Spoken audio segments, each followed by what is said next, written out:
Baik, bismillahirrahmanirrahim. Assalamualaikum warahmatullahi taala wabarakatuh dan selamat malam semua.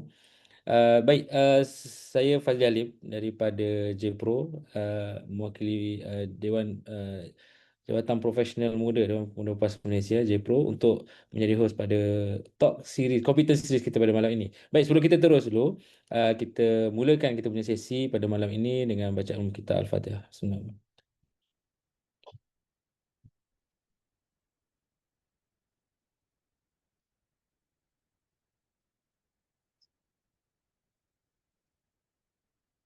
Baik, sekadar pengenalan ringkas mungkin kepada sahabat-sahabat ataupun pendengar penonton yang mungkin baru mengikuti Competent Talk Series kita pada malam ini. Secara umumnya Competent Series adalah satu inisiatif yang dianjurkan oleh Jabatan Profesional Muda dan Pemuda PAS Malaysia, yang mana antara tujuan dan objektif utamanya adalah untuk menjadi platform wadah peluang kepada pimpinan PAS, kepada YB-YB PAS, sama ada ahli parlimen, adun PAS, untuk berkongsi pandangan dan berkongsi idea berkaitan dengan isu-isu atau berkaitan dengan governance, pentadbiran dan polisi. Baik, sebelum kita teruskan kita punya sesi talk kita pada malam ini, saya menjemput yang berhormat uh, YB Dr. Tengku Fakhruddin, Pengarah Pilihan Raya Dewan Pemuda PAS Malaysia, untuk memberi sedikit kata-kata haluan. Silakan, insya-Allah. Bismillahirrahmanirrahim. Assalamualaikum warahmatullahi wabarakatuh. Clear kan? Clear, clear.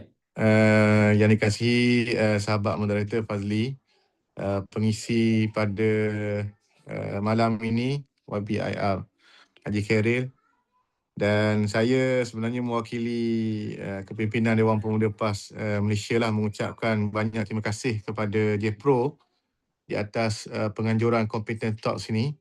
Dan kebetulan tajuk yang disampaikan ada satu tajuk yang cukup menarik lah. Selepas daripada perang di antara Amerika Syarikat dan Iran, penutupan Selat Hormuz, maka krisis tenaga, satu dunia sekarang sedang bercakap tentang krisis tenaga. Dan saya kira orang yang kita panggil panel pada malam ini pun satu panel yang cukup layak lah untuk membentangkan tajuk ini. Cuma saya sukalah untuk bertarik tentang, sebab hari ini kita bincang tentang renewable energy, tenaga yang boleh diperbaharui. Kalau based on Kyoto Agreement atau Kyoto Protocol, initially kita discuss tentang renewable energy adalah berkaitan dengan untuk kita mengurangkan carbon emission, CO2 emission ke dalam kita punya atmosfera lah. Lebih kepada environmental issue. Dan saya pun tulis dalam satu artikel rakas saya baru-baru ini bercakap tentang renewable energy, tenaga boleh diperbaharui, dan saya pun bercakap dalam sidang DUN juga tentang isu yang sama. Sebab kebetulan kami di Terengganu ada satu pelan induk tenaga hijau Terengganu yang kita panggil sebagai PITIH. Jadi saya menyebut tentang isu renewable energy, tenaga yang boleh diperbaharui. Kalau dulu kita bercakap tentang tenaga ini dari sudut untuk mengurangkan carbon emission, dari sudut kesihatan environmental health, dari sudut kesihatan persekitaran. Cuma sekarang saya kira isu tenaga yang boleh diperbaharui ini satu isu yang cukup besar, sebab dia melibatkan keselamatan tenaga, energy security, dan melibatkan isu berkaitan dengan macam mana kita nak survive kalau masalah yang berlaku kepada tenaga fosil yang sekarang merupakan sumber tenaga yang utama lah di dunia, oil and gas.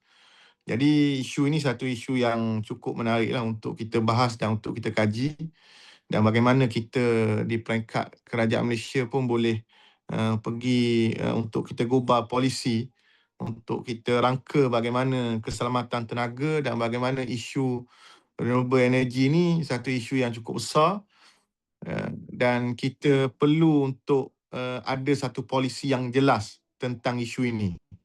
Dan tambahan pula, 2-3 hari ini orang bincang tentang electric car, kereta elektrik, CKD, CBU, mana isu banyak-banyaklah isu berkaitan dengan electric car yang saya kira mungkin Haji Khairil akan jelaskan lah. Kebetulan baru ni pun discuss dengan dia suggest untuk pimpinan kita ni kalau dalam keadaan sekarang tukar kepada kereta PHEV. Jadi mungkin Haji Khairil Haji Khairil ada suggestion yang terbaik lah untuk isu ini. Cuma saya kira bagi pandangan saya, kita di peringkat kerajaan Malaysia masih lagi tak jelas tentang isu ini. Sebab sekarang orang juga bercakap tentang, kalau kita bercakap tentang solar, kita bercakap tentang hydro, berapa power yang kita boleh generate daripada itu. Sebab sekarang ni dunia mula bercakap, adakah tenaga nuklear satu tenaga yang terbaik untuk menggantikan tenaga-tenaga yang sedia ada dari sudut arang batu, dari sudut orang panggil oil, minyak dan gas semua sekali. Jadi banyak perkara yang kita perlu ada satu stand yang cukup jelas lah tentang isu ini, dan saya kira kita pun bersedia untuk memerintah negara pada pilihan raya umum yang akan datang. Jadi isu ini satu isu yang besar dan kita mengharapkan agar yang hadir pada malam ini dan terutamanya kepada JEPRO boleh nanti come out dengan apa resolusi daripada kompetensi talk ini dan apa suggestion kepada kita kalau kita memerintah kerajaan, bagaimana kita nak gubal polisi lah berkaitan dengan renewable energy ini. Jadi saya kira itulah sekadar ucapan haluan daripada saya, dan saya sekali lagi ingin mengucapkan tahniah lah kepada JEPRO dan terima kasih kepada Yang Berhormat Haji Khairil di atas kesudian mengisi tajuk ini, dan saya harapkan agar yang duduk pada malam ini kena fokus betul-betul sebab ini bukan isu main-main. Ini adalah isu besar yang kita perlu discuss, kita perlu come up dengan apa solusi kita untuk negara, bukan sahaja bercakap tentang environmental, persekitaran, kesihatan persekitaran, tapi yang lebih besar daripada itu kita bercakap tentang keselamatan tenaga, bagaimana kita nak rancang pembangunan negara kita pada 20 tahun ke 30 tahun yang akan datang. Jadi saya kira itulah sekadar ucapan haluan daripada saya. Terima kasih sekali lagi kepada JEPRO, terima kasih sekali lagi kepada Yang Berhormat Haji Khairil, dan terima kasih kepada semua yang hadir. InsyaAllah semoga kita boleh bermanfaat daripada kompetensi talk kita pada malam ini.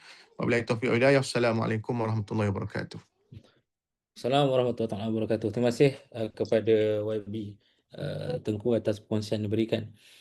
Baik, insyaAllah kita akan teruskan kita punya uh, sesi pada malam ini. Baik, mungkin sekadar gambaran awal, sesi Computer Talks kita ni akan bermula dengan sesi soal jawab antara host, moderator dengan jemputan kita, YB IRTS Khairul Nizam. Dan seterusnya kita akan ada sesi Q&A lah. Maksudnya sahabat-sahabat penonton peserta semua nak ajukan soalan terus kepada speaker kita pada malam ini. So boleh ajukan terus. Baik. Okey, tajuk kita pada malam ini iaitu tentang krisis tenaga, potensi tenaga boleh diperbaharui di Malaysia. Alright. Apa khabar IR? YBIR kita? Alhamdulillah sihat. Alhamdulillah sihat. Alhamdulillah. So pertamanya Fazli sihat ya? Alhamdulillah sihat macam inilah.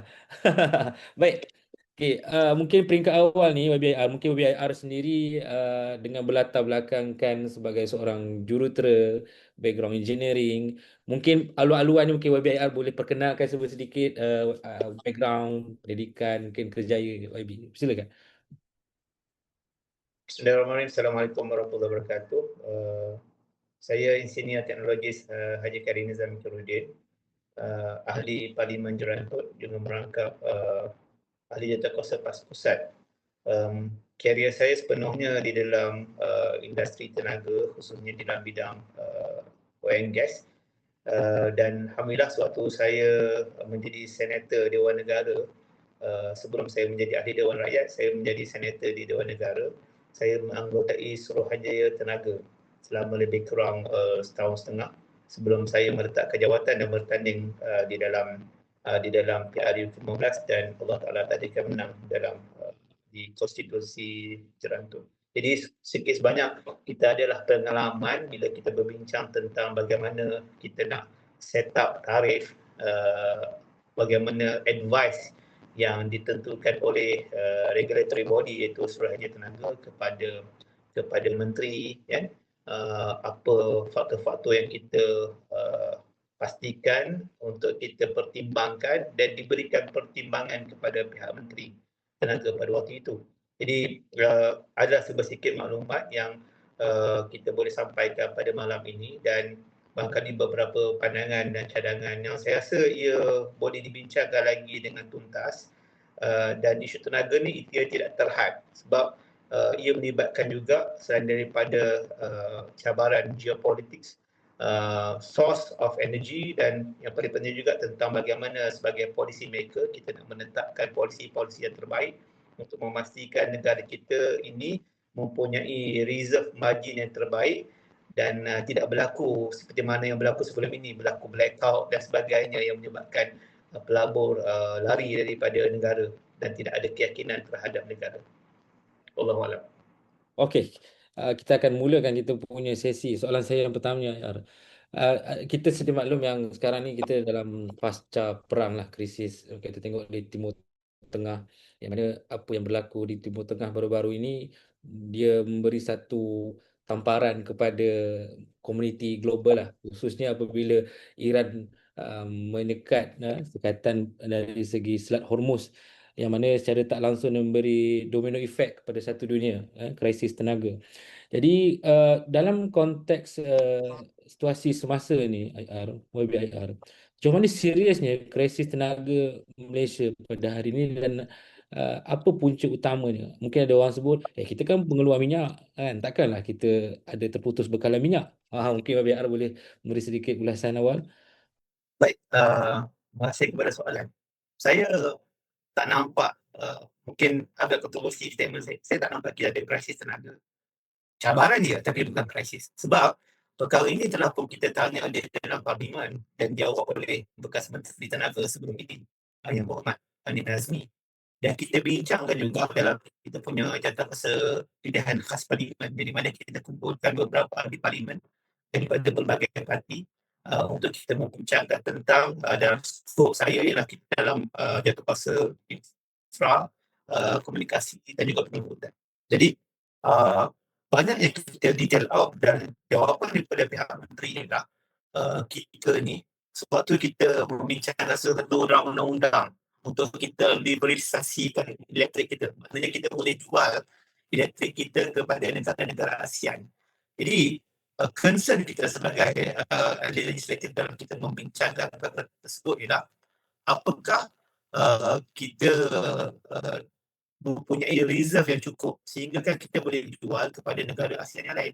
Saya mendapat jawapan daripada pihak menteri, kita tidak ada krisis sebab kita masih lagi ada reserve margin 25% ke 30%.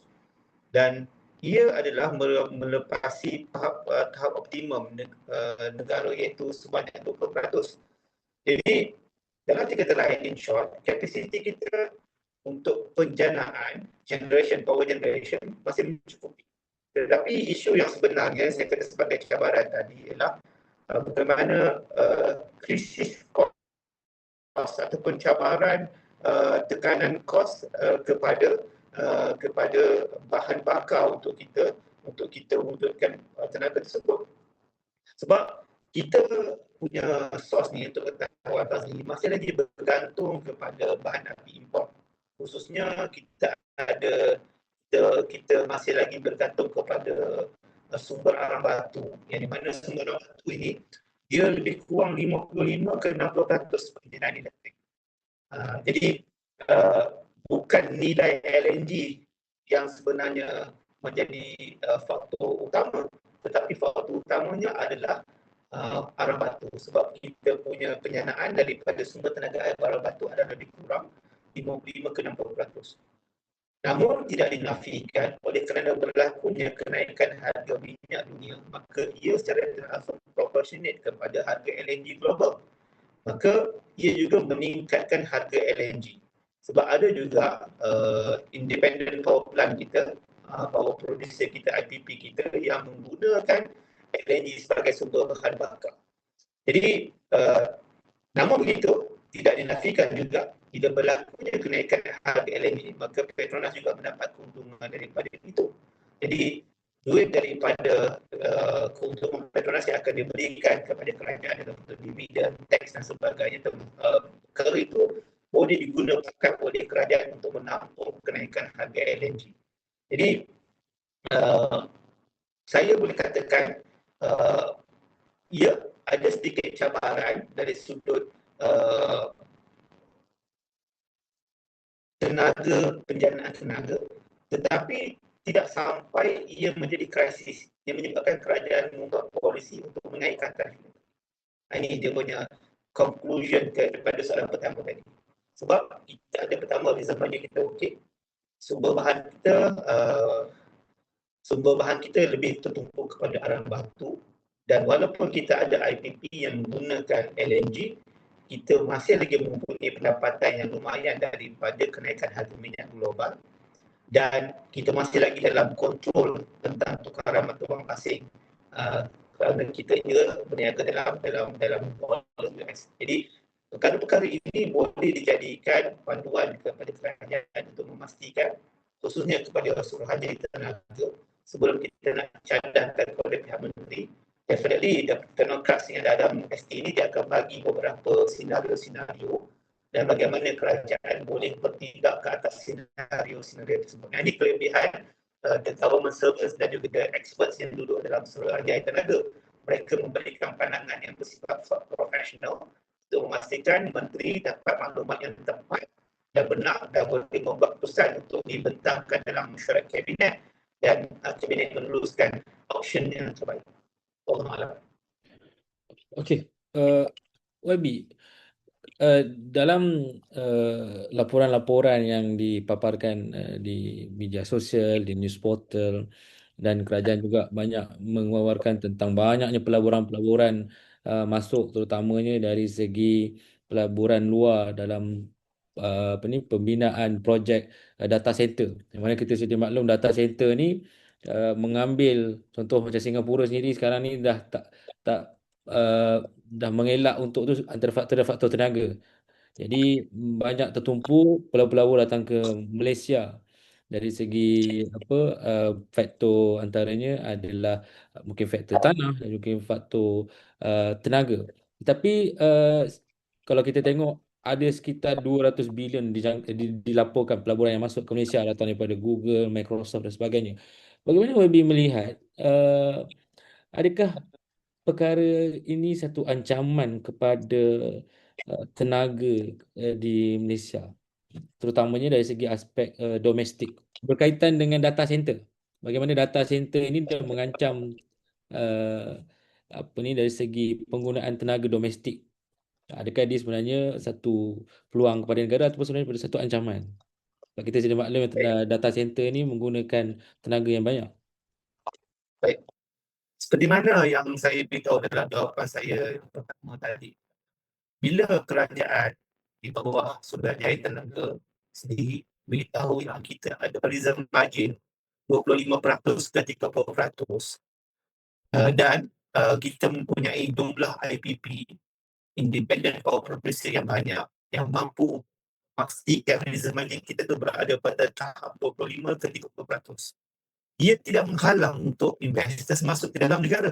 Sebab bila berlakunya investor masuk, maka di peringkat ST ataupun di peringkat kerajaan, kita akan pastikan walaupun data center itu memerlukan jumlah tenaga yang banyak, semua peralihan tenaga ataupun power generation, power transmission, power distribution, ini semua duduk di bawah Suruhanjaya Tenaga. Yang di mana Suruhanjaya Tenaga ini merupakan satu badan bebas untuk memastikan kedaulatan tenaga. Memang okay, good, clear YB. Okay, maknanya tenaga itu mesti ada dalam reserve margin 25% to 30%, which kita punya paras optimum kita adalah 20%.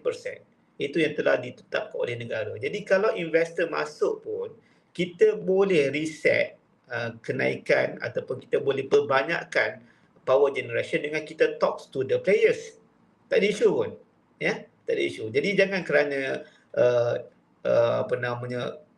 bila investor masuk, terutama sekali yang memerlukan kepada banyak penggunaan tenaga, yang akan affected adalah bila kita meningkatkan production kita, the power generation, definitely we will use more sumber tenaga. Maknanya arah batu lebih banyak, LNG lebih banyak, ataupun kita ada hydro yang kita ada consistent energy. Jadi benda itu akan bertambah lah. Jadi dia akan melibatkan kos, tapi kita boleh menahan kenaikan kos itu dengan cara kita mendapat keuntungan daripada pelabuh-pelabuh yang datang. Jadi definitely dia akan ada pertimbangan, dan pada saya kemasukan pelabuh tidak mengganggu kepada reserve margin yang sedia ada di dalam tenaga kita, kerana ia diurus sedia oleh satu badan yang bersifat profesional dan teknokratik, iaitu Suruhanjaya Tenaga. Okey, terima kasih IR. YBIR. So nampak kita punya malam ni banyak ujian tu. InsyaAllah. Okey, untuk yang seterusnya YBIR.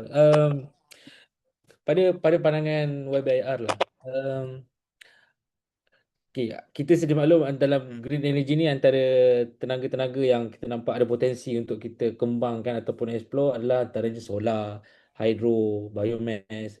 Pada YBIR, apa tenaga renewable energy ni yang berpotensi untuk Malaysia kembang ataupun memberi keutamaan? Definitely lah. Saya tanya soalan ini sewaktu saya menjadi senator di Dewan Negara. Pakai emas lagi masa tu. Saya berpendapat eksplorasi ataupun power generation dengan menggunakan tenaga nuklear adalah yang paling bersih dan paling efektif dan efisien. Tapi kena faham, bila sebut nuklear dia akan jadi tabu lah. Kata tu tabu. Kalau Iran tu pun kena sangkut sebab pengayaan uranium. Sebab itu, bila kita tanya dengan peringkat MOSTI, kita tanya bagaimana kajian yang dibuat tentang kita boleh buat power generation by using nuclear ini, pihak MOSTI menjawab kita ada sumber sos baru yang banyak dalam negara kita, iaitu dinamakan sebagai thorium. Kita tak pakai uranium, kita pakai thorium yang lebih stabil, yang kita boleh generate more energy. Tapi ia masih lagi dalam teknologi yang perlu dikembangkan, dan melihat kepada plan penjanaan tenaga sehingga 2030 ini ada penggunaan thorium untuk power generation. Ada. Jadi we need to wait, dan kita kena ada faith pada kerajaan untuk pastikan benda itu akan berlaku. Tapi kalau kita buang ataupun kita put aside pengayaan nuklear melalui thorium itu ke tepi, maka pada pendapat saya definitely lah solar kan, sebab sekarang ni solar kita ada dia cepat boleh dibangunkan, kosnya agak mampu dibuat oleh rakyat Malaysia, dan dia banyak tempat yang kita boleh buat. Kalau macam contoh di China khususnya, kita nampak ke China ni dia ada desert, dia ada padang pasir, dan kemudiannya, jadi saya jawabnya part nuklear tu, kemudiannya dia buat dekat bukit. So China ni sebab negara dia luas, ya, negara dia terlampau luas, sedangkan Malaysia negara kita kecil, dan tanah kita ni tanah yang bersifat premium, ya. Kita tak boleh kita nak tarah kita punya bukit, letak kita punya solar panel dekat situ, dan kita punya grid kita pun masih lagi tidak sempurna sepenuhnya, menyebabkan kita ada tendensi untuk meletakkan kita punya large scale solar plant ni kita letak dekat kawasan-kawasan yang agak jauh daripada industri, sebab tanah itu lebih murah. Jadi yang menjadi, dia ada interrelationship di antara the panel, the area untuk kita letak solar itu dengan the transmission dan juga distribution, maknanya the transmission of the energy itu. Jadi lokasi yang kita pilih mestilah lokasi yang mempunyai jumlah transmission yang mencukupi. Contoh, kita buat floating solar di Tasik Kenyir. Siapa sangka kan? Perkara itu memang ada di beberapa tempat. Di Kelantan pun kita ada floating solar ni. Saya dah pergi di bawah Jentikuasa baru-baru ni. Kalau kita perasan dekat belah Rawang pun ada di atas Tasik. Maknanya dari sudut EIA, dia lepas. Cuma yang saya katakan cabaran besar dari sudut solar ini adalah dari sudut transmission itu. Maknanya dekat tempat yang kita nak letak tu dia ada power transmission yang boleh kita distributekan energi itu kepada tempat yang sepatutnya. Jadi cabaran solar ini tidak lain tidak bukan tanah. Tanah. Dia maknanya dia premium, dia memerlukan kawasan yang agak luas. Negara kita ni negara yang kecil. Dan negara kita ini kita kena faham kita lebih banyak preserve kepada flora dan juga fauna, which adalah salah satu daripada entiti dan juga identiti negara kita. Kita jangan buang perkara itu. Dan kita kena jaga kita punya flora and fauna. Cabaran kedua macam saya kata tadi, distribution dan juga transmission of the energy itu. Dan teknologi itu masih berkembang. Cuma macam kita tahu, bila kita letak solar ini, dia punya optimum time dia untuk dia generate the energy lebih kurang 4 jam yang maksimum. Kan? Jadi after that dia jadi tidak optimum. Jadi ini di antara cabaran-cabaran yang menyebabkan kita terpaksa mencari ruang yang lebih luas untuk kita buat LSS, large scale solar power plant lah. Itu yang pertama. Yang kedua juga saya berpendapat oleh kerana negara kita ini mengekalkan banyak flora dan fauna dan kita berusaha untuk mengurangkan pembalakan, maka di sana ada banyak sungai.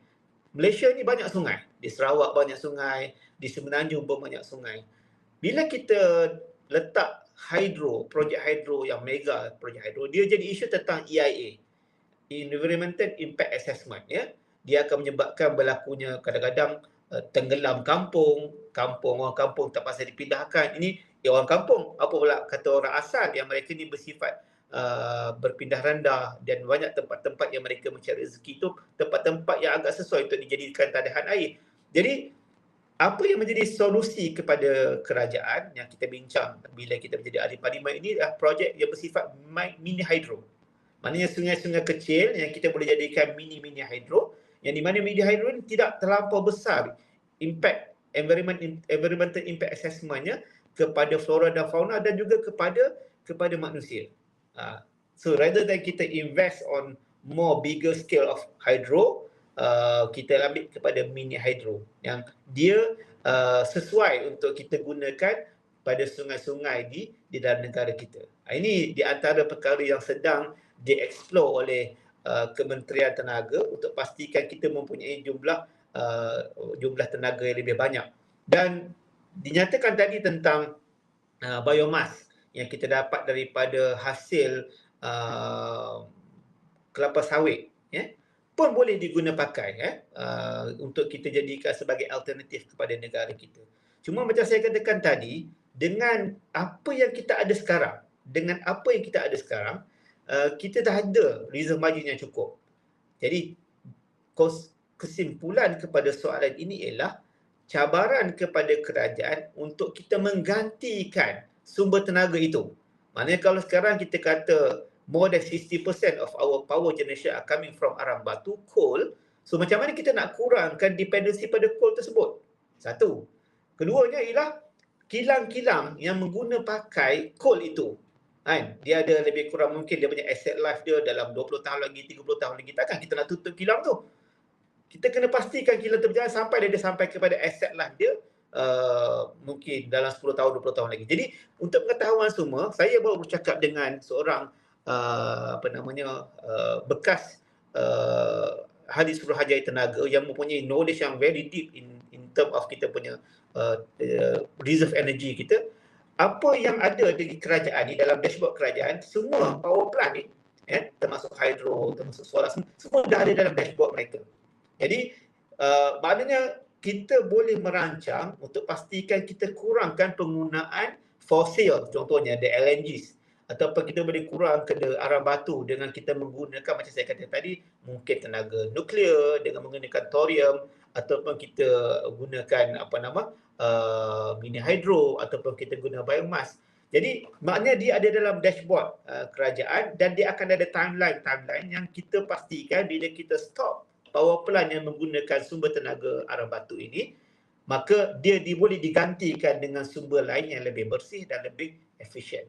Jadi poin saya, sebab saya cakap ini atas bentuk teknokrat, bukan isu pembangkangan kerajaan ni. Sebab kalau saya jadi kerajaan pun, perkara yang sama juga saya jawab. Benda ini ada dalam dashboard Suruhanjaya Tenaga, ada dalam dashboard Kementerian Tenaga, Yang pentingnya kita kena tengok bagaimana milestone ataupun batu tanda yang ada di peringkat kerajaan untuk pastikan yang kita boleh kurangkan dependensi on arang batu yang kita tahu dia juga mengganggu kepada alam sekitar.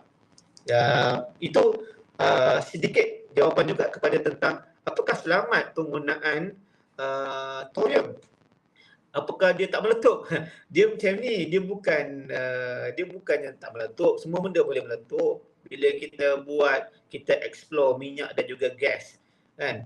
Minyak itu dan juga the crude itself, the condensate, the LNGs, memang semua boleh meletup. Tetapi dengan teknologi yang sedia ada, insya-Allah kita boleh manage the risk. Ya, kita ingat semua benda ada risiko. Contoh, saya ambil mudah contoh je, paling mudah layman term ya.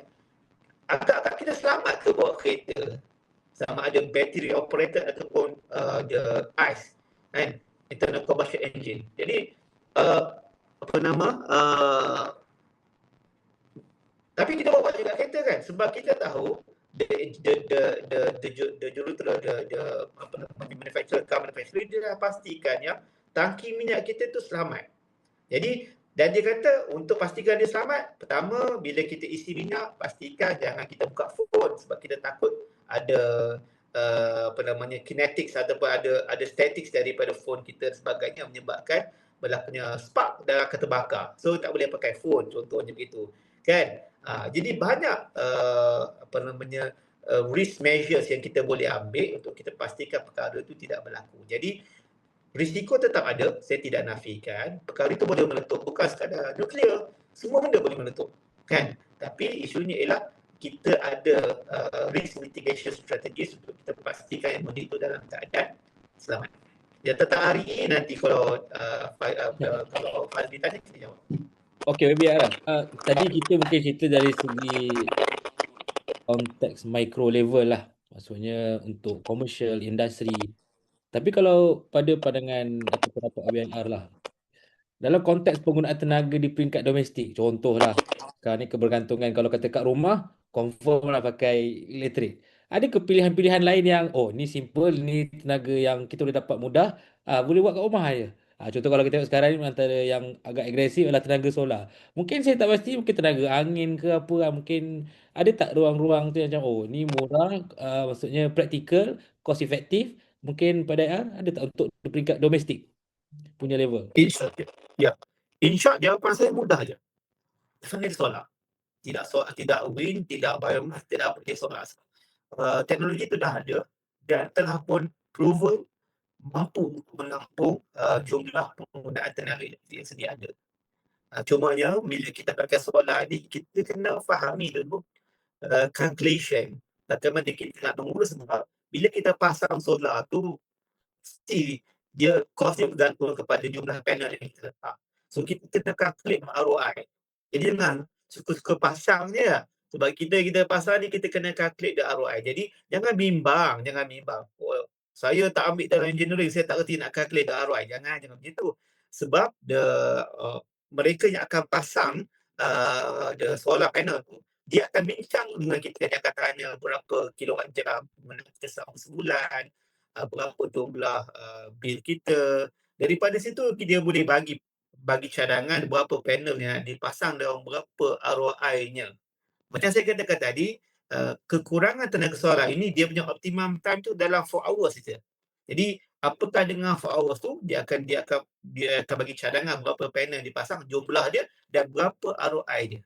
Ini yang kita kena pasti apakah kita mampu untuk menanggung tambahan kos itu. Kita boleh kata okey, kita punya kos dalam RM500 sebulan kita punya elektrik, katakan minimum kan. Kita pakai solar mungkin jadi sebab tambah tax dan sebagainya mungkin kita kena bayar 100 saja ataupun 50 saja kan. Dia takkan jadi kosong sebab dia ada tax dan sebagainya kan. Jadi saving yang kita dapat RM400 tu bagaimana dengan ROI-nya dengan investment awal yang kita buat untuk pemasangan solar. Sebab untuk kata Fazli, itu je the best yang sedia ada sekarang ni, yang ada dekat dalam negara kita. Ada pun tentang wind energy, angin kita tak cukup kuat dan tak cukup konsisten. Dan supermagnet kita pun masih lagi tak mampu untuk adapt dengan angin yang ada dalam negara kita. Jadi sebab itu kita tak banyak sangat guna kincir angin. seperti mana negara-negara Eropah yang lain yang mempunyai nilai konsisten angin yang tinggi. Wallahualam. Alright, okey, terima kasih. Menarik jawapan tu. Sebab kadang saya tergambar adalah contoh kalau contohlah di apa ni, negeri-negeri pantai timur contohnya. Contoh kita tahu hujung tahun kan apa ni ada monsun, hujan. So saya tergambar yang contoh di Belanda kita nampak ada kicik-kicik angin. Mungkin saya terfikir mungkin negeri macam Terengganu mungkin boleh explore. Soalnya apa restoran YB tu saya jelas lah kenapa kita tak explore di situ. Okey YBIR, kita akan terus kepada soalan-soalan. So ramai dah tanya soalan ni. Okey, kita mula kepada soalan seterusnya. Daripada Syazwan Lazak. Dia kata, apa pendapat YB mengenai REE di utara? Hasil tenaga baru terutama bangunan EV menggantikan api fosil. Okey, betul Chan? Okey, saya nak jawab tu tapi saya bagi disclaimer, saya rasa kita akan ada pecah-pecah lagi. Ada pecah sikit. Yang saya dah nampak dah, dia punya problem tu pasti bukan food, yang definitely line. Ya. Dia beginilah. Biar Allah kontrol. Jadi saya minta tuan-tuan dan puan-puan kita berdoa kepada Allah dipermudahkan segalanya. Dan semua ujian ni ada hikmah dia. Mungkin PNJ Pro kena jemput saya secara fizikal kot. Kalau online daripada yang sekian. Tapi sama. Saya REA ni hopefully clear. REA ni dia kena tengok dia punya ekosistem. Dia tak boleh kita fikir korek REA lepas tu boleh dapat tenaga. Tak semua itu. Jadi kita kena faham ekosistem. Ekosistem REA dia ada source. Source tu kita kena ambil, kita kena explore. Bila kita explore, lepas explore kita kena develop. Lepas kita develop, barulah kita boleh generate energy. From generation, kita akan pergi kepada distribution, transmission and distribution. Jadi dia ada ekosistem. Dan ekosistem ni perlu dengan undang-undang. Dan kena faham ada jurisdiction power. Kerajaan pusat dan juga kerajaan negeri. Yang kita tahu dalam jadual ke-9 Lembaga Persekutuan memberitahu tanah ni adalah hak milik kerajaan negeri. Maknanya kalaupun kita ada REE sama ada di Johor, sama ada di Pahang, sama ada di Kelantan, di Terengganu, di Kedah, ia berada di bawah jurisdiction kerajaan negeri. Satu. Sebab tanah dekat tempat ni. REE ni kat tengah laut, dia kat dalam tanah. Jadi kerajaan pusat kena berbincang dengan kerajaan negeri. Bagaimana ekosistemnya, bagaimana business model yang terbaik untuk memberikan keuntungan kepada kerajaan negeri. Kerajaan negeri macam contoh di Terengganu, di Kelantan yang kita mempunyai jumlah minyak yang dan Sarawak dan juga Sabah yang kita mempunyai minyak yang diambil daripada perut laut di kawasan pesisiran pantai negeri-negeri tersebut, dia diikat dengan jurisdiction yang dinamakan sebagai Petroleum Development Act 1974. Jadi begitu juga dengan REE. Maknanya dia kena ada satu undang-undang yang kita membicarakan pada business model untuk kita pastikan kerajaan negeri mendapat kelebihan daripada REE itu. Macam kita kata PDA 1974, dia ada jumlah batu nautikal. Saya tak ingat berapa jumlah batu nautikal. Kalau kita punya kapal yang mahir, yang boleh baca PDA 1974, maknanya kalau dia keluar daripada batu nautikal tersebut, maka minyak dari situ menjadi hak milik kerajaan pusat. Dan kerajaan pusat akan mengembalikan balik kepada kerajaan negeri dalam bentuk royalty. Ini yang menjadi lessons learned kepada kerajaan-kerajaan negeri. Sebab PDA 1974 telah dibincang pada tahun 1970. We need to revise the 1974 tu. Jadi kalau kita revise, kita kata kita kena naikkan batu nautikal. Jadi kerajaan negeri akan dapat lebih banyak pendapatan. So macam mana pula dengan Petronas yang menguruskan minyak dan gas itu? Jadi bagaimana pula kalau kita bagi kepada kerajaan negeri itu dengan jumlah royalty yang kita dah confirm, kita ada 50% of the pendapatan akan diberikan kepada kerajaan negeri setempat, walaupun di luar daripada zon batu nautikal. Jadi dia akan efek juga kepada pendapatan Petronas dan seterusnya dia akan efek kepada pendapatan kerajaan Malaysia. Jadi ya, itu jawapannya, 3 batu nautikal. Jadi ada pula minyak dan gas berada di kawasan zon ekonomi eksklusif. Jadi semua ni ada debate. Jadi all the debates ni diambil pengajaran oleh kerajaan-kerajaan negeri ini. Termasuklah Sarawak yang sekarang ini sedang memperjuangkan, dan juga Sabah yang memperjuangkan MA 1963. Jadi dia kata 1963 ini lebih besar daripada PDA 1954. Jadi debate itu yang sedang berlaku, perbincangan di kerajaan pusat. Jadi begitu juga dengan kerajaan Kelantan. Dan ini yang menjadi dilema kepada kerajaan negeri, mereka mengambil pengajaran. Kami tak nak lagi berlaku minyak juga gas yang diambil daripada zon kami, tapi pendapatannya tidak sampai kepada kerajaan negeri. Jadi, apa yang dibuat oleh kerajaan negeri ialah mereka lebih berhati-hati di dalam pelaburan REE ini. Menyebabkan development of REE ini perlahan. Faham tak? Jadi jangan kita nak salahkan tuding jari tu mana-mana pihak. Sebab pada saya, jangan salahkan kerajaan negeri. Sebab kerajaan negeri dia dah ada resource yang apa yang berlaku ke minyak dan juga gas, dan juga investor-investor yang masuk berlaku dalam negeri-negeri ini, yang kita hanya boleh mendapat pendapatan, penjanaan pendapatan kerajaan negeri melalui perkara jadi kursi apa-apa persekutuan. Jadi sikit, kalau investor masuk 1 bilion, mungkin dapat harga sikit je, sewa tanah, dan dia sangat tangible. Yang sifat intangible dia seperti pekerjaan dan sebagainya. Jadi hari yang pertama sekali, dalam undang-undang itu mesti memberikan kelebihan kepada kerajaan negeri. Ini jadi contoh. Sebab RE berada di bawah perut atau pertahanan kerajaan negeri satu. Keduanya ialah tentang bila kita dah dapat business model yang terbaik di peringkat ketua pemangku international, kita mencadangkan adanya satu entiti dinamakan sebagai RINAS. Macam Petronas, REE, Petronas, dia ada Petronas, untuk RINAS. Untuk REE kita ada RINAS. Yang di mana RINAS ini adalah dia mempunyai satu business model untuk membantu kerajaan negeri. Sebab kita tahu, bila kita ambil REE keluar, kita tak boleh ekspor. Kena faham tak? Kita tak boleh ekspor REE keluar negara. Maknanya kerajaan telah tetapkan dan dipersetujui oleh ahli parlimen, dia perlu kita develop REE itu, supaya dengan development itu kita dapat teknologi transfer, kita dapat meningkatkan peluang pekerjaan tenaga kerja mahir, kita dapat meningkatkan pendapatan isi rumah. Bila kita ada pekerjaan mahir banyak, kita akan meningkatkan gaji minimum, dan dia akan meningkatkan pendapatan isi rumah. Semua dia dalam satu ekosistem. Jadi teknologi itu ada pada negara China, teknologi itu ada pada negara Australia, teknologi itu ada pada negara US.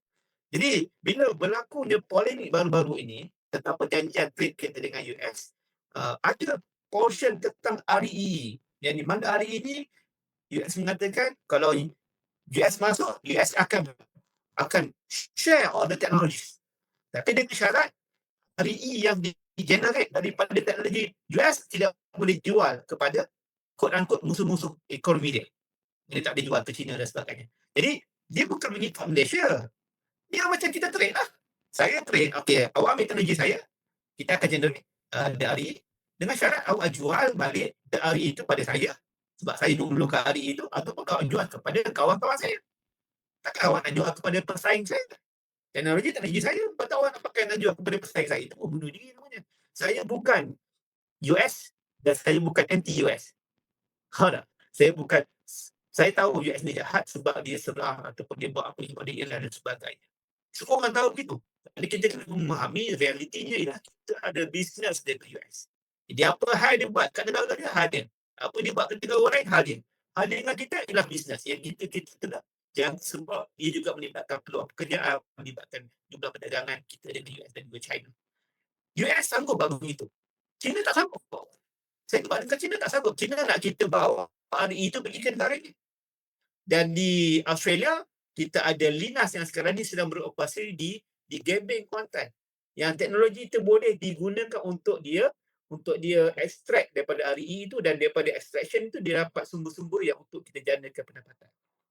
Jadi ini dua benda yang menjadi cabaran besar kepada pemurnian ataupun the generation daripada REE. Benda tu dah memang ada, tetapi dua perkara ini yang menjadi yang menjadi cabaran kepada kita untuk kita selesaikan. Mana kerajaan pun kita tahu RBE ini adalah economic game changer kepada sesebuah negara, sebab kita ada jumlah keuangan yang banyak kalau kita dapat extract dari RBE itu. Tapi macam saya kata tadi, dia melibatkan jurisdiction power di antara kerajaan federal dan juga kerajaan negeri, di mana ia melibatkan jadual ke-9 Perlembagaan Persekutuan. Kemudian kerajaan negeri agak berhati-hati sebab dia maknanya tujuan bantuan ataupun pelaburan yang dibuat oleh kerajaan pusat mesti dan wajib keuntungan juga dan kerajaan negeri. Ketiga, the restriction in technology, dan dari sudut environment, alhamdulillah kita dah ada satu jawatan pilihan khas Parlimen Bersih yang duduk di bawah Yang Berhormat Wakil Tun Wali Amzad. Mereka dah tengok dah tempat ambil REE di grid di Teluk Perak asal saya, dan dah ada kajian daripada EIA semua dan memang safe dari sudut environment. Jadi itu saya tak sentuh sangat tentang environment. Benda itu telah pun diberikan green light daripada EIA. Wallahu a'lam. Okey, terima kasih Pak. Okey, untuk soalan yang seterusnya, ada soalan daripada Abdul Mujahid. Tanya YB, nak tanya status pilot kincir angin di Terengganu. Mungkin kalau IR ada jawapan ataupun maklumat. Yang ini saya tak ada maklumat. Saya nampak sebab apa? Saya rasa saya tak ada maklumat. Saya tak dapat info. Cuma yang saya tahu teknologi kincir angin ini tidak berapa feasible dalam negara kita sebab saya jawab tadi, angin kita tidak konsisten, dia hanya bermusim, satu. Keduanya, bila angin tu bermusim, investment kita nak buat kincir angin tu dia kena ada ROI. So, ada 10 pengetahuan yang saya baca daripada jurnal dan pengalaman kawan asli di luar negara, Eropah tepas daripada Eropah dan sebagainya. Dia super magnet yang akan pusingkan dia kincir angin. So, super magnet yang sedang dibuat kajian oleh saintis, pastikan walaupun angin kita tak konsisten, angin kita tidak selaju angin-angin yang sepatutnya, dia dapat masih lagi boleh mengusingkan the turbine, the blade, tapi dapat menghasilkan tenaga yang banyak sebab dari super magnet. Itu. Ya. Baik, itu jawapan saya. Seterusnya daripada Izwan. Soalan dia lebih kurang sama. Dah ditanyakan saya tadi. Cuma dia nak tanya berkaitan pusat data. Kiranya PASPN pemerintah, adakah PASPN akan meneruskan pelaburan dalam pusat data pelaburan di Malaysia? Sekali dia breaking. Soalan apa? Okay, soalannya adalah, ada kebimbangan rakyat akan berlakunya krisis tenaga kepada negara berkaitan dengan pusat data gergasi di negara, menyebabkan kekurangan bekalan tenaga, elektrik dan air kepada rakyat. Adakah ini benar dan bagaimana polisi PASPN bila kita pemerintah? Saya dah jawab tadi. Pada saya, investor masuk, dia akan bercakap dengan community bawa investor masuk. Okey. Jadi dia akan bercakap dengan kementerian sebab dia ada mesyuarat kabinet every Wednesday.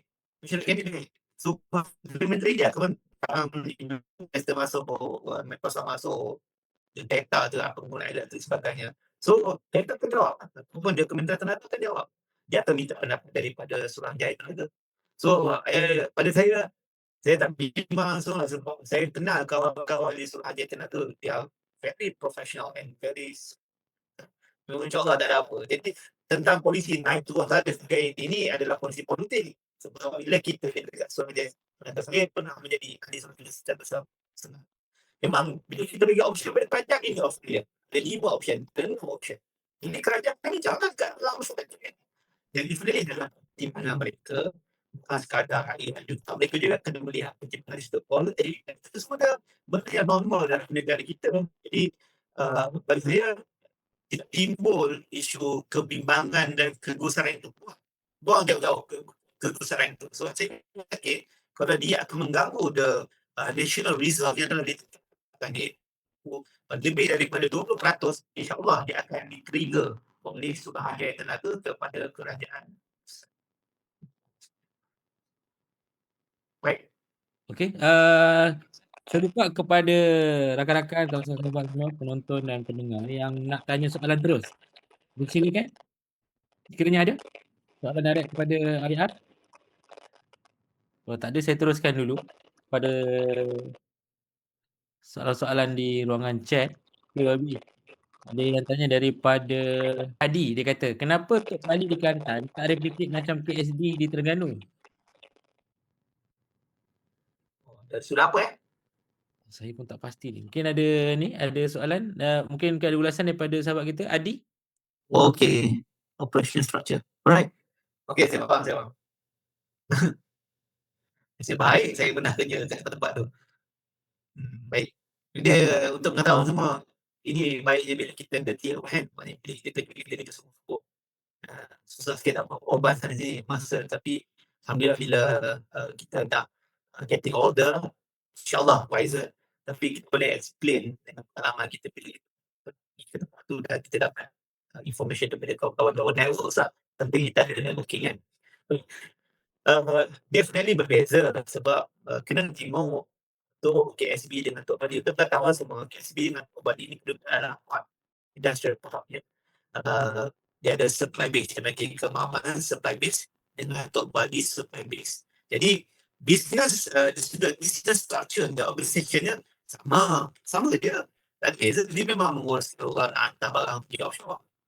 Benda biasa. Cuma biasa dari sudut geografi, dia punya location strategies, kenapa KSB lebih menarik. Satunya adalah kerana struktur di KSB. Di KSB ni kedalaman dia adalah 14 meter. Kedalaman dia original 14 meter. Jadi memang dalam tu, supaya kita buat dredging dan kita faham maintenance dredging. Dia memang dalam dia 18. Bila 18 dalam, kapal-kapal LNG, kapal-kapal yang kargo besar ni akan lebih dekat dengan kuat. Sebab dia pun boleh tahu. Dia tak macam Tok Bali. Jadi kalau kita nak dredging, nak pastikan dia dalam, dia punya kos dia banyak. Itu satu. Keduanya, dia sudah bagaimana connectivity. Adalah penangkutan kita panggil connectivity. Bagaimana dari sumber tempat tu supaya kita produce dia produk nak pergi ke port. Jadi macam mana kita connectivity dia? Itu kita ada jalan darat. Okay. Di KSB ni jalan darat dia lebih mudah. Dari LPT terus pergi ke KSB. Kita ada LPT ke Perairan Pantai Timur, kita exit Cukai, kita pergi ke KSB. Masalahnya ke Tok Bali ni dia jauh. Kalau kita boleh exit, kita akan exit di Gemuruh. Kan? So LPT dia tak teruskan PT 3. Dia sampai PT 2 saja. Dia sampai Gemuruh. So from Kuala Terengganu nak pergi ke Tok Bali, jauh tu dalam 2 jam. Dia kurang 2 jam dan jalannya very busy.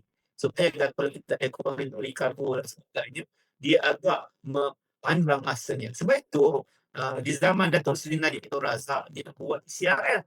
So dari CRL tu dia akan ada connection dan spur line dari main kepada KSB. Ini pun adalah dia engineer KSB. Saya dengar pula dia ada connection tu dengan Bali. Jadi kenapa tak ada? I don't know. Saya tak tahu kenapa, sebab saya bukan ahli yang saya bukan yang buat perancangan itu. Pertama, keduanya saya rasa boleh tanya ke Presco sekarang di Kelantan. Sebab mereka pun tak bercakap apa-apa. Kalau mereka nak fight, mereka fight lah ke itu. Saya tahu dari itulah. Tapi poinnya adalah dua faktor ini adalah faktor yang terbesar menjadikan KSB lebih diminati berbanding dengan itu. Itu maksudnya dari sudut bisnes itu tak sama kita menguruskan kargo. Tapi dari sudut dua faktor besar tadi, itu pertama saya kata tentang connectivity, kedua dari sudut untuk geografi ataupun location strategis of our port itu yang membezakan tentang kedua-dua supply base tersebut. Wallahualam. Nampak dia punya ni orang yang selayaknya lah yang menjawab untuk soalan ni. Okey, yang seterusnya daripada Syazal Ami. Dia kata saya ada tengok di TikTok mengenai pemindahan tenaga secara kinetik dan magnetik oleh Nikola Tesla. Adakah teori tersebut boleh dijana dalam skala besar? Ini sebabkan pasaran tenaga pun ada juga dengan pasaran. Dia berkaitan dengan kinetik dan magnetik. Dia breaking. Pembinaan tenaga secara kinetik dan magnetik, Babi. Dari Nikola Tesla. Adakah boleh apply situ? Itu itu beyond my knowledge. Saya tak tengok TikTok tu lagi. Itu saya tahu benda saya tahu benda saya tak tahu. Okey. Tak ada apa. Saya kata apa saya minta maaf, saya tak payah. Okey. Terusnya daripada Azim Aziz, minta Wabi cerita pasal Fuel Top 5 bersama ASEAN. Okey. Uh, yang ini pun saya tak nak maklumat in detail tentang fuel supply ni sebab dia bersifat ASEAN sebab kami raise perkara ini di dalam perbahasan tentang tenaga baru-baru ni di peringkat parlimen. Jadi saya takut kalau saya respon tu tentang ASEAN, saya takut tersilap. Tapi saya boleh katakan yang saya boleh respon adalah dari sudut reserve fuel yang ada dalam negara kita mencukupi untuk beberapa bulan. Sebab kita adalah the power producer satu, kita juga adalah oil producer. Tapi kena ingat tuan-tuan dan puan-puan sekalian, jumlah minyak yang kita ambil dalam bumi kita ni tak banyak, ya, sebab dia sumber dia semakin limited. Mana ada sumber yang konsisten sepanjang masa kecuali dengan kuasa Allah lah. Jangan samakan minyak dengan air zam-zam. Air zam-zam sampai bila sebab dia mukjizat. Air zam-zam ni mukjizat, dia daripada mukjizat ya Allah tentukan untuk bantu sama. Jadi minyak di dalam bahasa saintifiknya ialah bila kita korek minyak daripada perut bumi tu, kalau dulu kita punya water cut kita, maknanya sebab antara minyak juga air tu mungkin 80%, 50%, 95% contohnya. Sekarang ini disebabnya ialah 80% water, 20% minyak. Macam tu. Jadi ya kita memang mendapat minyak, tapi barrel kita per day tu masih tidak mampu untuk kita menanggung penggunaan domestik. Oleh demikian, minyak kita yang bersifat premium ini kita jual. Sebab minyak kita ni low sulfur. Bila low sulfur, nak merefinekan dia lebih mudah. Jadi kos dia lebih murah. Jadi premium, masalahnya tak banyak. Jadi kita jual minyak kita keluar dengan harga premium. Sebab minyak kita tak cukup, kalau kita guna minyak kita memang confirm kita akan ada krisis minyak dalam negara kita. Bukan tak cukup. Saya boleh kata mungkin tidak keterlaluan saya katakan di sebah yang kita produce 1.5 contohnya begitu. Memang tak cukup. Jadi apa yang Petronas buat ialah Petronas terpaksa jual dia premium import tu. Dia keluar. Dan duit itu digunakan untuk kita ambil minyak-minyak yang lebih banyak sulfur ni yang lebih sukar untuk kita refine, kita proses ni, kita ambil daripada negara Arab ni, kita bawa ke dalam negara kita untuk kita proses, kita refine dari kita dan produk dia kita boleh bagi kepada rakyat. Jadi dia dah adakah berlaku lebihan dagangan? Tak berlaku pun. Tak berlaku. Dia kalau berlaku pun lebihan dagangan tu dalam 1 bilion saja. Jadi Petronas kata Petronas ni adalah orang yang ambil minyak banyak-banyak. Jadi kenapa cukup kelebihan kita, kenapa kita nak bergantung kepada minyak kita dekat negara Arab? Ini salah. Ini maklum tidak salah. Minyak yang kita dapat tak banyak, tapi minyak kita premium. Jadi Petronas gunakan untuk jual, dapat harga yang banyak, harga barang tertentu. Kita beli pula minyak dengan harga yang murah, tapi volume yang banyak di negara Arab untuk kita proses dan kita pergi consumption dalam market negara kita. And lebihan dagangan kita dalam report dalam 1 bilion ke 2 bilion saja. Tipanya ialah daripada proses tersebut kita ada reserve margin. We have reserve margin. Jadi ada beberapa bulan yang terkadang okey, kalau jadi apa-apa yang tergantung di Hormuz dan sebagainya, we still have reserve margin. But we also have counterparts. Kita tidak hanya bergantung harap kepada kawan-kawan kita di negara Arab saja. Kita juga ada hubungan dagang dengan Rusia dan negara-negara produksi minyak yang lain. So kita boleh ambil minyak daripada tempat dia dan kita proses di tempat kita. So saya rasa saya tak bimbang sangat sebab ini bukan statik, dia dynamic dan kita baru bukan baru start, baru kita uruskan minyak ni. Kita baru urus minyak daripada tahun 70-an dulu. Jadi kita ada a lot of experiences dan knowledge yang kita boleh uruskan sekiranya berlaku krisis tenaga khususnya di tenaga fosil. Okey YBR, ada soalan seterusnya daripada Izwan. Dia kata, apa pandangan YB tentang ruling MITI terbaru berkenaan jualan kereta EV? Tidakkah ini merancangkan perkembangan penggunaan kenderaan cekak tenaga untuk negara? Silakan YB. Baik. Ya, saya bincang perkara ni dengan YB Dr. Fakruddin. Baru-baru ni jumpa dia kata kita kena pakai PHEV dah sekarang ni. Orang macam kami ni pengetahuan tahu pasal 200 liter, 300 liter tu makan 10 hari siap habis lah tu. Kadang-kadang 5 hari dah siap dah habis. Sebab kami memang banyak kena jumpa dengan rakyat. Rakyat pun ada hal yang kita kena rapikan mereka. Itu tanggungjawab ahli parlimen lah. Ahli parlimen kita dekat dalam Malaysia ni, bukan, saya ulang balik, ahli legislatif dalam negara kita ni tak sama macam negara Westminster yang lain. Kalau macam negara Westminster yang lain ni, ahli parlimen mereka ni banyak masa dekat parlimen. Mereka berbincang dengan tuntas masa yang dibaca tentang undang-undang. Tapi dalam negara kita tak itu. Negara kita ni parlimen pun ada dan bila tak ada sidang parlimen kena balik pula ke kawasan. Itu sistem. Itu mindset yang ada pada rakyat. Ahli parlimen tak boleh duduk di parlimen saja, dia kena balik, kena jumpa. Jadi minyak tak cukup lah dalam kata lain. Jadi bila saya tengok saya punya OPEX minyak ni, saya dah tak mampu sangat dah. Saya kata kita kena tukar lah sama ada car ataupun PHEV. Sebab apa kita pakai PHEV lah? Kalau kita berjalan jauh kan, bila kita jalan jauh, kereta macam IMAS 5, IMAS 7, dia ada maksimum yang kita gunakan ada 100 km, 200 km, 300 km. Jadi bila kita charge dekat stesen minyak ialah mungkin masanya pendek, tapi kalau kita charge kat rumah mungkin 8 jam, 7 jam. Jadi penggunaan kereta elektrik ni untuk orang macam saya ini memang wajar.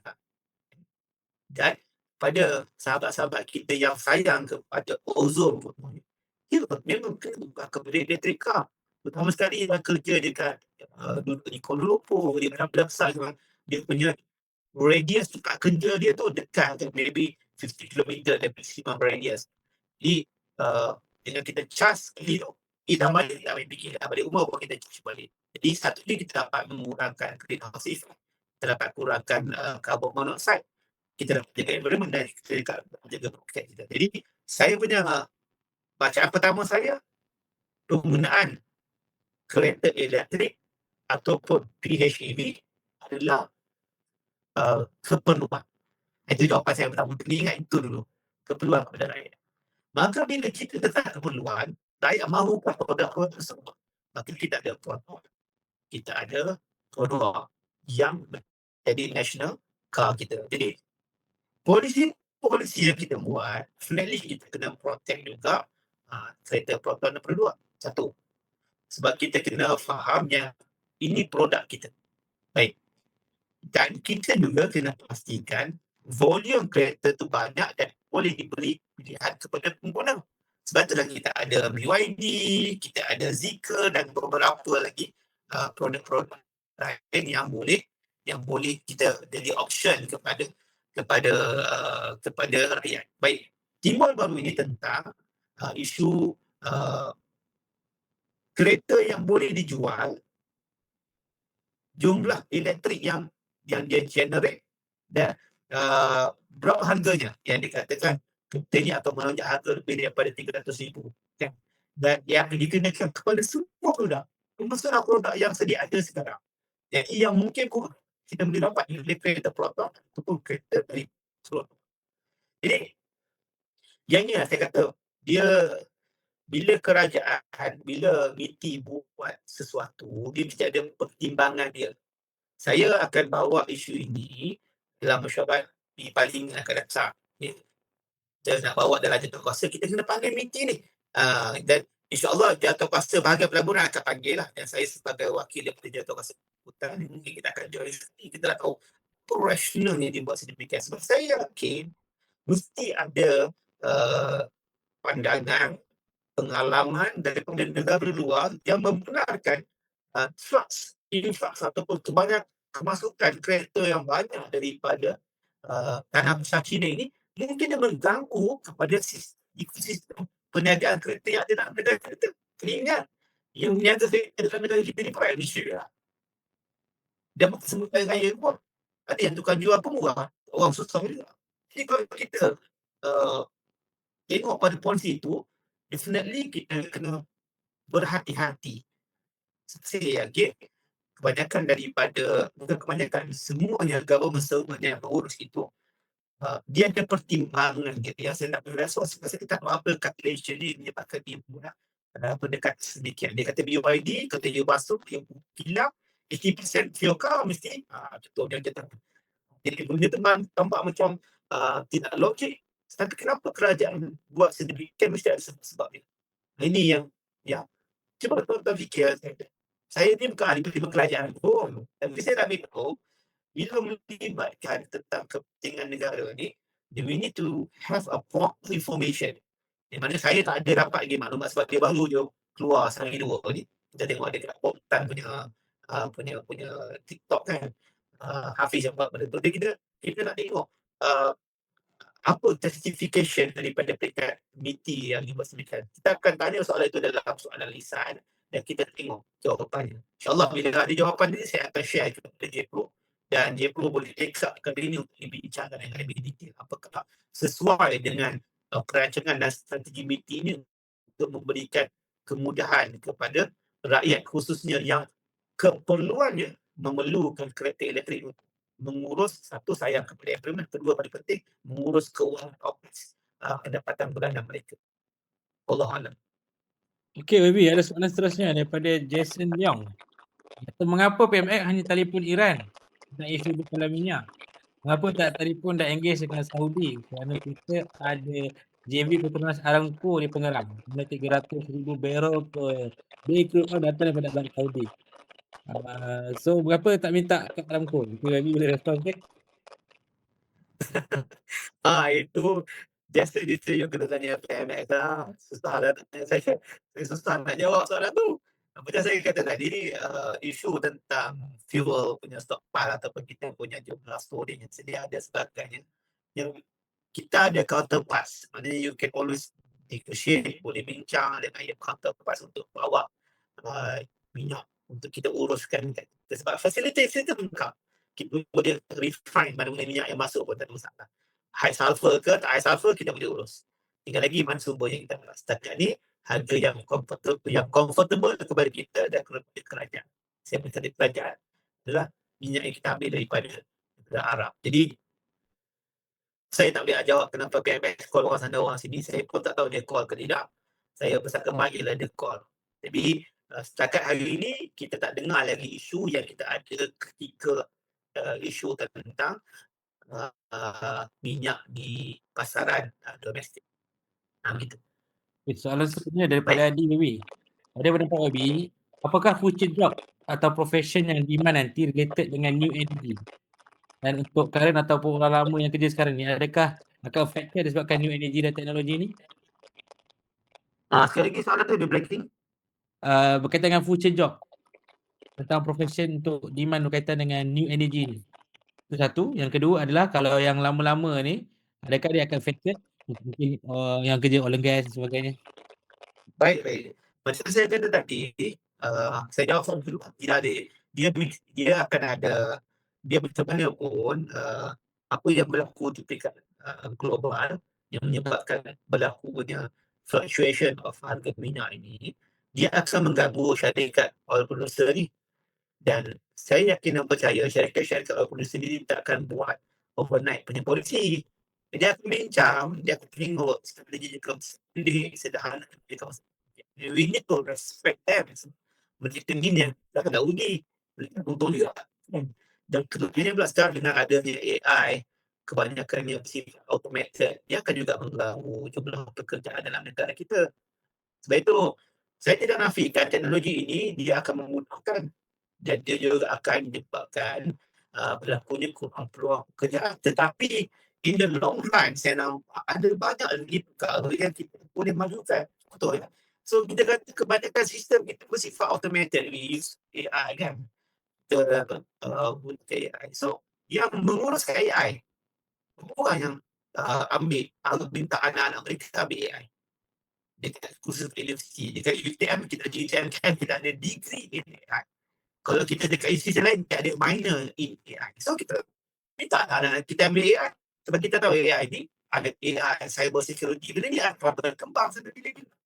So peluang kerja semakin bertambah. Kalau kita ada keputanan peluang kerja sebenarnya kita akan menggunakan automation. So dia akan ada peluang kerja daripada AI. So soalan ni ialah maknanya untuk peluang pekerjaan baru akan ada. Baik, bagaimana pula dengan mereka yang duduk dalam perkara itu dan affected? Itu saya kata akan ada advantages dan disadvantages. Definitely, mana-mana syarikat yang buat sebarang tindakan untuk quote-unquote advertising, definitely dia akan bagi VSS ataupun dia akan buat MSS. Jadi, kalau itu perlu ditelitikan. Dan saya, insyaAllah di peringkat Latinah, tenaga modal insan dan tenaga profesional, kita akan buat satu mini town hall untuk kita bincangkan isu retrenchment, isu pembuangan kerja. Kerana apa yang berlaku sekarang, the geopolitics, the technology advancement, semuanya akan menyebabkan berlakunya gangguan kepada pekerja sekarang, the current employer, the current employee. Bukan dia bahawa kepercayaan yang akan kita wujudkan daripada teknologi. Itu yang kedua. InsyaAllah itu kita akan detailkan dalam kita punya perbincangan. Tapi yang ketiganya ialah tentang bagaimana kita nak buat untuk kita lihat pada perkembangan teknologi ini. Alhamdulillah banyak industri kita telah pun ada khusus yang very direct kepada perkembangan teknologi ini. Ada degree in renewable energy ya. Sekarang ni ada industri yang memperkenalkan degree in renewable energy. Menunjukkan bahawa bahawasanya ada industri-industri kira mereka bukan sekadar datang daripada industri, ada di antara lecturer mereka juga yang buat sabbatical dan sebagainya dalam bidang ini. So mereka tahu keperluan market. Jadi industri kita ni takkan shock sendiri. Dia memang buat khusus-khusus ini. Yang pentingnya kita sebagai mak ayah ni kena embrace lah, kena tahu tentang semasa buat homework. Nak isi EPU je kena buat homework kan, bagi anak-anak dia buka. Sebagai ayah kita kena buka di internet je, bertimbang saja. Kena tengok, kena buat homework mana yang terbaik. Dan kita kena bincang dengan kita apa yang dia minat, dia pergi kepada kursus tu. Kita kena cerita certification, dia faham. Kami kursus ni sebab job security, kami kursus ni sebab ia adalah demand pada masa akan datang. So benda ini ada. Sebab itu saya kata tadi, ia akan berlaku kegusaran kepada kerja sekarang, current employee, kerana perkembangan teknologi. Tetapi insyaAllah kita akan detail out, kita akan beri saranan kepada kerajaan untuk memastikan mereka-mereka ini terbela walaupun diberikan VSS ataupun MSS ataupun diberhentikan secara Allah Maha. Okay, daripada Jason Leong. Saudi Aramco ada oil storage 700,000 barrel di South Korea. Mengapa kita tak ada offer facility oil storage di Malaysia? Ada apa-apa update tentang Maharani Oil Storage di Johor? Ada customer tak sehingga sekarang? Baik, yang tentang Maharani itu saya tak respon sebab saya tak maklum. Tapi point ialah dia Pengerang punya area tu saya tak tahu in detail, tapi memang kita buat collaboration dengan Aramco untuk kita buat Pengerang punya facilities di sana. Dan masa kita buat itu, saya bukan tim yang menentukan apa yang perlu ada pada Pengerang. Apa perbincangan strategik di antara Petronas dengan Pengerang. Kenapa tak kita offer some sort of storage facilities yang kita memang ada. Biasanya bila pergi dekat refinery, you pergi dekat Melaka refinery, you pergi PD refinery sama ada dia buat Petronas Surus ataupun players itu, semua storage area. Cuma saya nak katakan tadi ialah negara kita biasa, negara kecil. Dia bukan besar sangat. So kalau kita nak ada storage facilities ni, dia melibatkan tanah. Jadi ia memerlukan perbincangan strategik antara Petronas dan juga counterparts-nya. Jadi saya tak nak respon sebab saya bukan pembuat dasar tersebut. Kalau saya pembuat dasar, saya akan respon insyaAllah. Allah. Okay, BBR. Mungkin saya sendiri ada soalan juga. Iaitu tentang public transportation. dengan renewable energy. Kita lihat belum ada lagi inisiatif government untuk menggalakkan public transportation ataupun bas express atau bas dalam bandar untuk bertukar kepada tenaga yang boleh baru. Mungkin IR ada respon lebih ya? Baik. Dia tak semudah itu lah Fazli. Sebab bila kita kata kita nak the buses yang kita buat first and last mile initiative kan.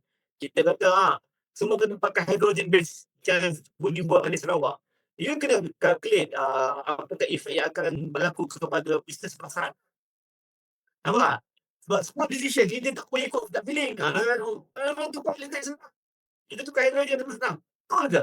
Sebab kita kena study dulu dia punya ROI. Ya, memang kita sayang ozon kita, siapa tak sayang. Kita duduk sini pun mungkin tak lama 10 tahun, 20 tahun lagi nanti kita mati awal kan.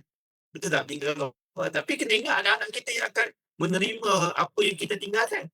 Jadi saya faham tentang kesan itu, tapi penukaran kepada polisi-polisi itu tidak semudah itu.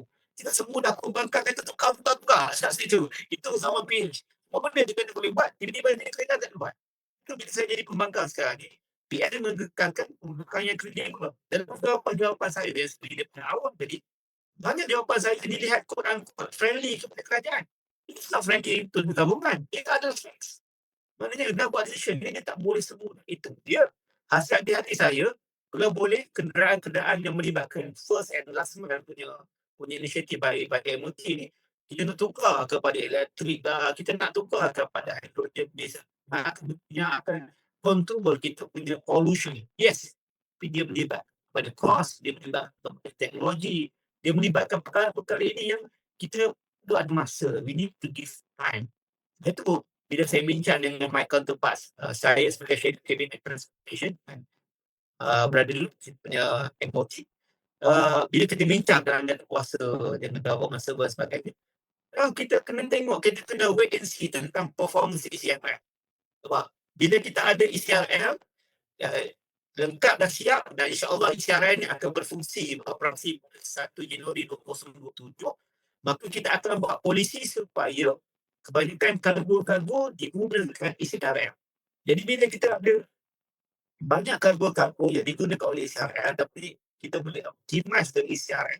Selain daripada kita meningkatkan pendapatan di negeri-negeri Melayu, khususnya di Kelantan, Terengganu, Pahang sebagainya ini, dan juga negeri Selangor, juga kita dapat mengurangkan diesel, penggunaan diesel melalui lori-lori kontainer ni. Jadi di situ kita buat step by step. Maksudnya kita cover dulu investment kita untuk ECRL ni puluhan bilion. So we hope that we can recover the investment dengan cara kita dapat duit, dia bayar loan kita kepada Bank of China. Dan keduanya kita boleh mengurangkan kesan pollution kepada negara. Ketiganya dapat mengurangkan kemalangan di dalam negara kita. Itu satu. Yang kedua ialah buses. You cakap pasal converting to electric. Tapi yang paling banyak sekarang ni adalah kenderaan sendirian yang masuk ke dalam KL, yang guna, yang naik kereta seorang-seorang. Jadi juga KL kita punya public transportation itu mesti lagi kita ada tahap optimum. Maksud isu yang kerajaan kena address bukan isu tukar bas kepada elektrik ataupun kepada hidrogen. Isunya ialah keyakinan rakyat untuk naik public transportation. Ini isu paling besar. Kalau kita duduk di Jepun, contohnya, duduk di Eropah, di UK, kenapa orang lebih suka naik public transportation? Sebab dia convinced that bila dia naik public transportation, masa dia terjaga, dia selesa. Sebab itu kerajaan cuba buat. Kita ada first and last mile initiative. Sebab kita nak tak payah nak pakai semua, ada resolution bila datang rumah kita. Dia pakai dalam media satu batu. Kan? Jadi selamat anak-anak kita dan pergi mana-mana pun beberapa rumah dia. Bakal ambil pick up. You get LRT station, naik LRT.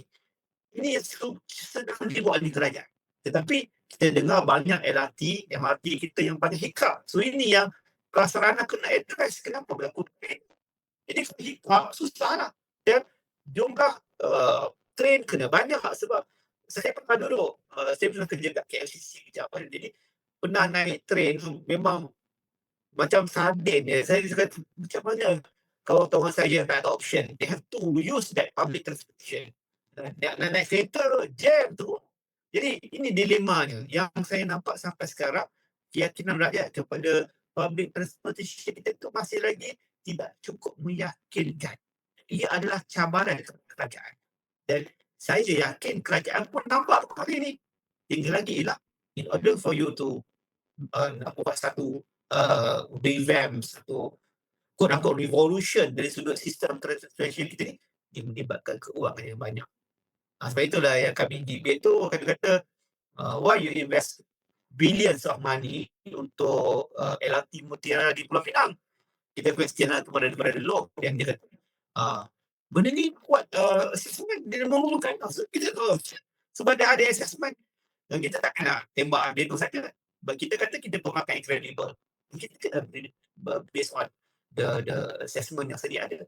Jadi itu yang saya katakan tadi, dia banyak faktor lain iaitu public punya perception kepada public transportation ni dan perkara-perkara yang melibatkan kemudahan rakyat lah. Contoh macam saya kata tadi, first and last mile initiative. Keduanya parking. You nak naik LRT, you nak sokong kerajaan tapi parking mahal pula. Perasaan apa ambil duit juga kat parking. Jadi dia kena faham perasaan juga ada lagi LC dan keuangan untuk diberikan keuntungan kepada kerajaan. Macam itulah. Allah. Okey Wabi, ini soalan terakhir daripada Fazli. Dia kata, dalam usaha kita nak beralih kepada tenaga hijau, apakah inisiatif strategik yang perlu diambil oleh kerajaan PN jika jadi kerajaan untuk memastikan jurutera, juruteknik tempatan bukan sekadar menjadi pengguna teknologi luar? Baik. Jangan bimbang. Ini saya bagi confirmation lah. Kalau kita jadi kerajaan pun, dasar-dasar yang sedia ada, yang bagus, kita akan teruskan. Kita takkan panggil mereka kita datang sekali lagi buat ADTR yang nombor 2. Kita ada ADTR kan. Kita buat untuk kita buat dasar tenaga negara selama 30 tahun sebelumnya. Long visionary punya dasar yang dibuat oleh government servant kita kan. Takkan bila PN naik, tiba-tiba kita anda kita semua dokumen-dokumen tu. Betul. Bila you panggil mereka tu, dah datang. Dia pun aku consultant. You see, kita update dan kita tengok kepada execution stage. Saya nampak banyak kita ni yang dipanggil price of non-conformance. Kita jadi kerajaan, kita ada ego kan. Kita kata ini semua kena pay baru tak. Ini semua policy zaman pay. Itu bukan cara dia.